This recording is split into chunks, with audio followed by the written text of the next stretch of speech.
गोठ छड़ी जानी मुझो तड़े के में कारा वगा वो गोठ छड़ी जानी मुझो तड़े के में कारा वगा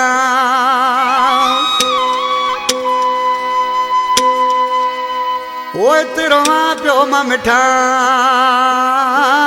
वरी छुटो चवे होटल खां फरमाशा सिकंदर चना बनावला बारी जो न्यू कराची खां अनवर जामोट नूरा होटल खां छुटा पीर खां बचू जामोट मामू जामोट ईदू गोट खां पीर पुगर खां मोहम्मद बख्श बारी जो राशिद बारी जो ओदा कादर जो पुट है मंजूर राजा रमान खां आज किसी छा को जे गुलजार चन्या तो छदियो शहर वसां जो मुंह कया कारा वगा मुंह कया कारा वगा उन्हीं में समय आई आज के दिन दिल भर तोहफा उन्हीं में समय आई आज के दिन दिल भर तोहफा तो छदियो शहर वसां जो मुंह कया कारा वगा मुंह कया कारा वगा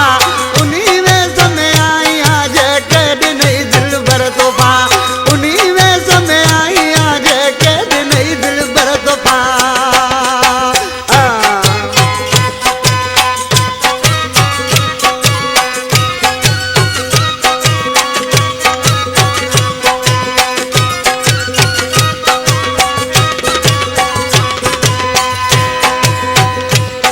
अरे तो असां के विसारे छड़ियो दिल पंजी मधकारे छड़ियो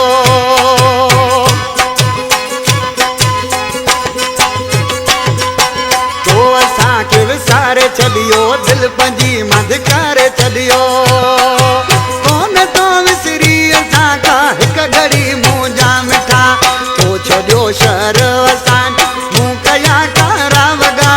मुंह कया कारा वगा उन्हीं में समय आई आज के दिन दिल भर तोहफा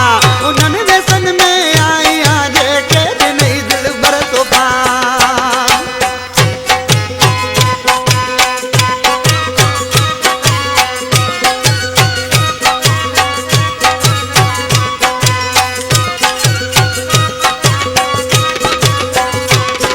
तुझे वञण खां पोइ मिठाई गोठ ही वीरानवा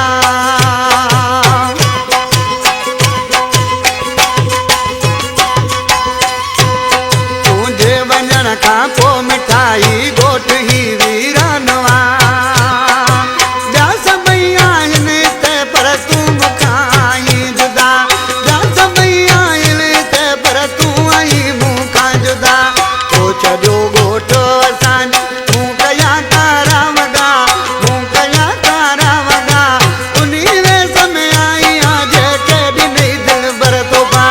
उन्हीं में समय आई आज के दिन दिल भर तोहफा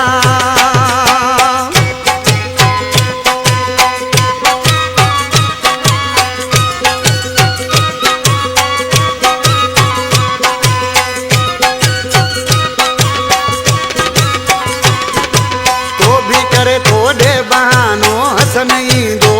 रोलानो